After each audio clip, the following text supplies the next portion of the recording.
특히나 운동선수들이 운동 중에 배가 아프니까 운동 중 영양 섭취를 그냥 포기를 해버려요. 물이라든지 스포츠 드링크라든지 이런 것들을 안 마셔요. 굉장히 중요하거든요. 운동선수들한테는 A등급에 속하는 뭐 중탄산염이라든지 비트주스 이런 것들도 못 먹어. 소화 능력이 안 좋으면. 동아 안녕하세요. 오늘은 소화 능력에 대해서 이야기를 해볼 거예요. 소화 능력을 기르려면 채소 섭취를 해야 되는데 현대인들이 영양 섭취하기 가장 어려운 것 중 하나가 채소죠. 그래서 그거에 대해서 이야기를 할 건데 일단은 소화 능력을 올리는 방법이에요. 정말 간단하게. 이게 만약에 내가 스텝 1을 했다가 이제 스텝 2로 넘어갔는데 스텝 2에서 만약에 설사라든지 좀 속이 안 좋아. 그럼 다시 스텝 1로 넘어가야 되는 거예요. 그래서 어떤 스텝이냐면 처음에는 내가 만약에 이제 속이 정말 안 좋다. 이건 진짜 속이 정말 안 좋으신 분들이에요. 그런 분들은 채소 섭취를 그냥 다 끊어요. 채소 섭취라든지 잡고기라든지 이런 것들 다 끊고 그냥 탄수화물과 그냥 탄단지만 챙기는 거예요. 탄수화물, 단백질, 지방. 탄수화물, 뭐 돼지고기, 닭가슴살, 뭐 요런 것들.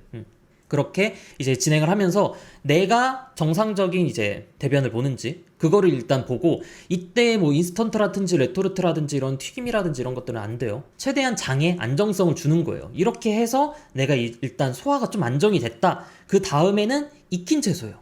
익힌 채소. 거기서 양배추가 제일 무난해요. 양배추. 그래서 양배추 쌈으로 해서 드셔도 돼요. 양배추 쌈으로 해서 드셔도 되고 80g씩 3번. 한 번에 몰아서 안 돼요. 그러니까 여러분들이 채소 좋은 거야 하면서 막 드시면 이게 그 장에 가스가 찰 수가 있어요. 그러니까 섬유질이라는 게 결국에는 소화가 안 되는 거란 말이에요. 근데 갑자기 몰아서 먹는다? 그러면 이제 더부룩할 수가 있어서 한 번에 몰아서도 안 되고 한 번에 많이도 안 돼요. 그래서 80g씩 3번 그렇게고 그 다음에 세 번째 스텝이 익힌 채소를 다양하게 해요. 그러니까 토마토도 좋긴 좋은데 얘도 소화가 잘 안 돼요. 껍질. 그러니까 채소나 과일들이 껍질이 좋긴 좋지만 소화가 잘 안 돼요. 그래서 소화가 좀 더 좋아진 다음에 안정이 된 다음에 껍질을 먹는 거예요.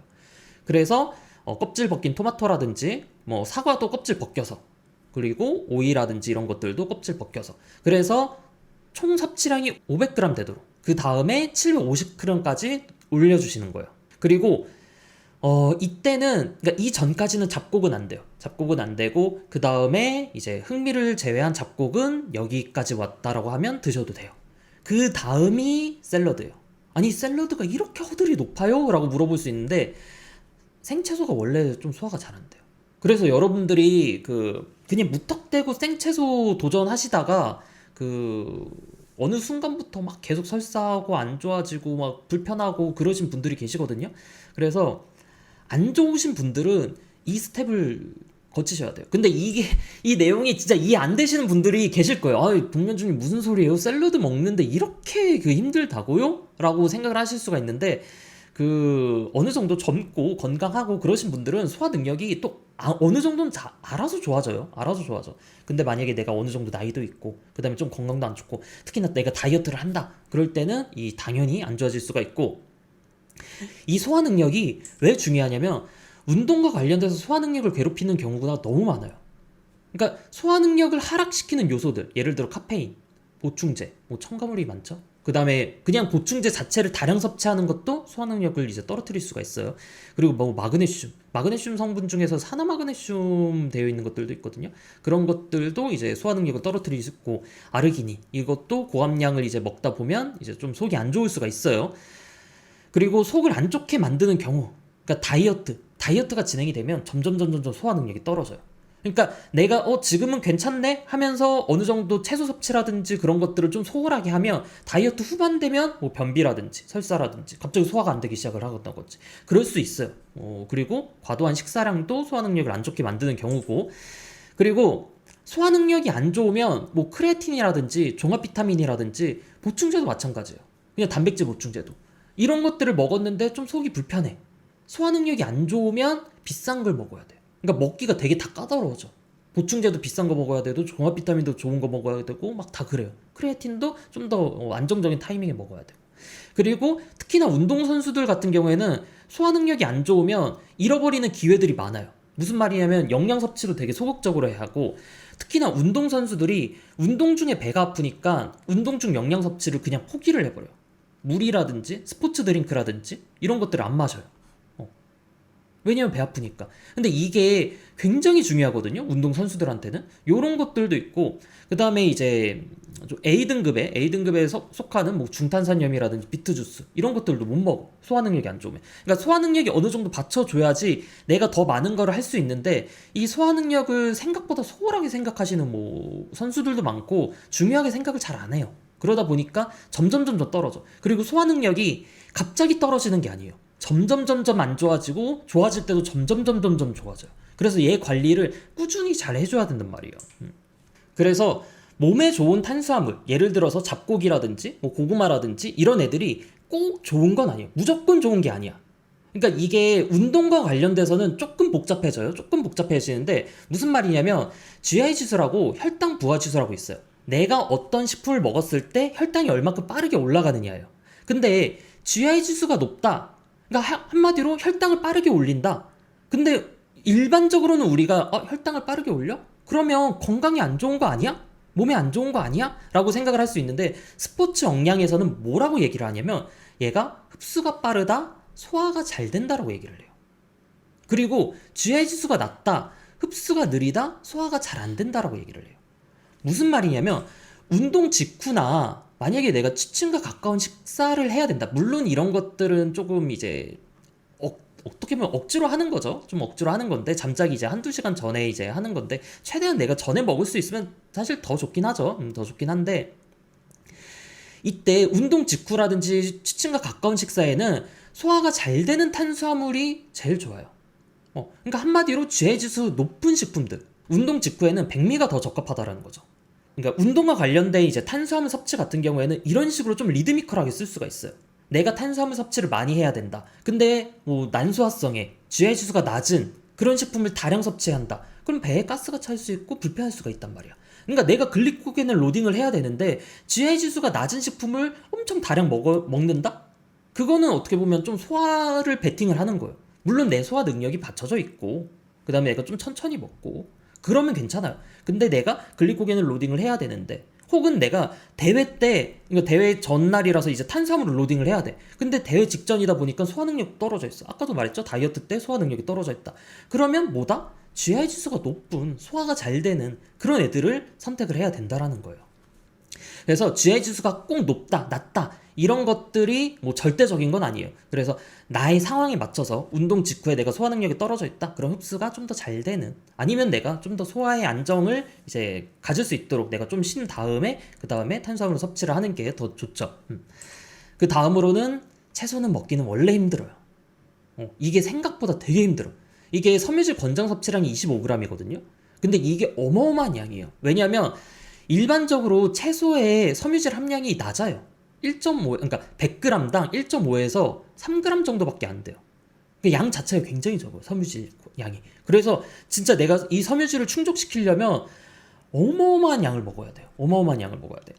그래서 안 먹던 사람이 10g만 먹어도 배에 가스가 찰 수 있고 그리고 편하게 먹을 수 있는 채소. 그래서 제가 편하게 먹을 수 있는 채소를 활용을 하자라고 하는 거예요. 뭐 방울토마토라든지 오이라든지 이런 것들. 솔직히 말해서 이런 것들은 그냥 주워 먹을 수가 있잖아요. 주워 먹을 수가 있다 보니까 식전에도 먹을 수가 있고. 근데 방울토마토 같은 경우에는 이제 얘 성분 자체가 지용성이다 보니까 진짜 말 그대로 식전. 어느 정도 지방이 있는, 그러니까 지방 섭취가 있는 식전이라든지 그럴 때 이제 하는 게 좋죠. 그리고 채소 같은 경우에는 벌크로 사면 싸요. 소분대 채소 같은 경우에는 유통기한도 짧고 굉장히 비싸요. 그래서 여러분들이 채소 섭취를 해야겠다라고 하면 요거는 진짜 맘먹고 시작을 하시는 게 나아. 괜히 조금씩 하다라고 하면 진짜 어떻게 보면 배달시켜 먹는 거랑 거의 비슷하긴 해요.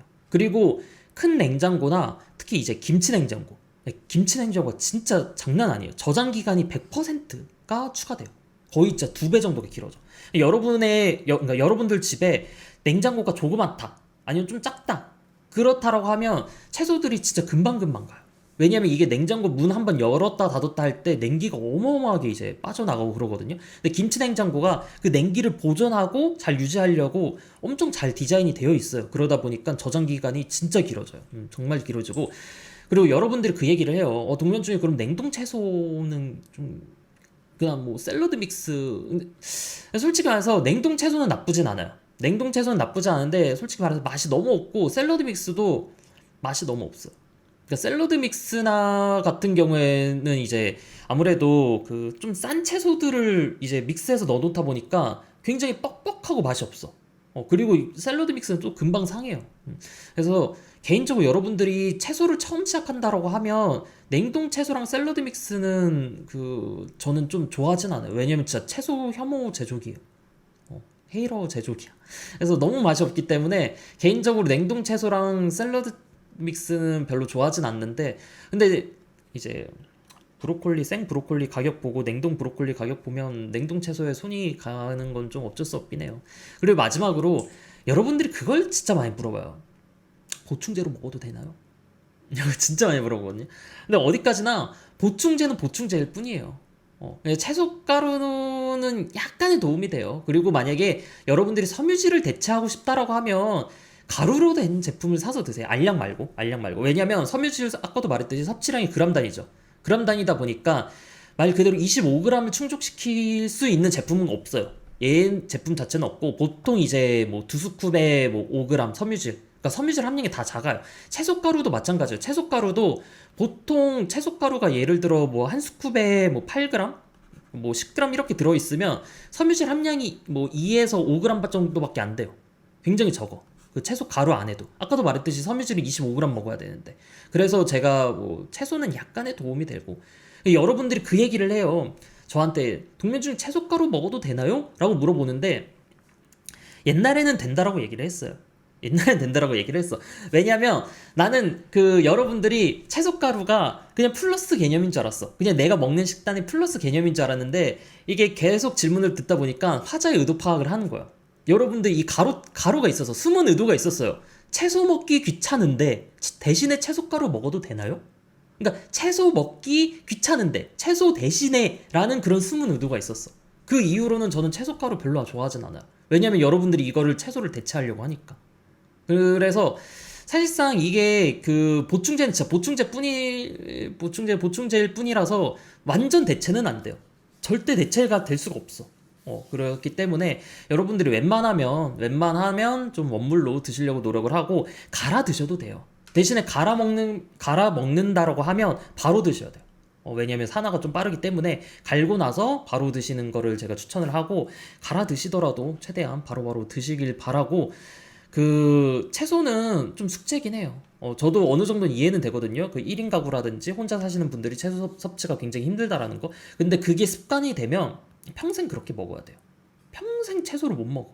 그래서 어떻게 해서든 내가 편하게 먹을 수 있는 것들, 아까도 말했듯이 뭐 오이라든지 방울토마토라든지 이런 것들을 조금이라도 먹는 습관을 기르시면 소화 능력 기르는데 조금 더 도움이 될 수 있습니다. 그리고 마지막으로 마지막으로 내가 깜빡했는데, 여러분들이 마지막으로 섬유질을, 그러니까 보충제일 뿐인데 그 프로바이오틱스랑 글루타민은 약간의 도움은 될 수는 있어요. 소화 능력 기르는데. 그래서 오늘 영상은 여기까지. 동빠.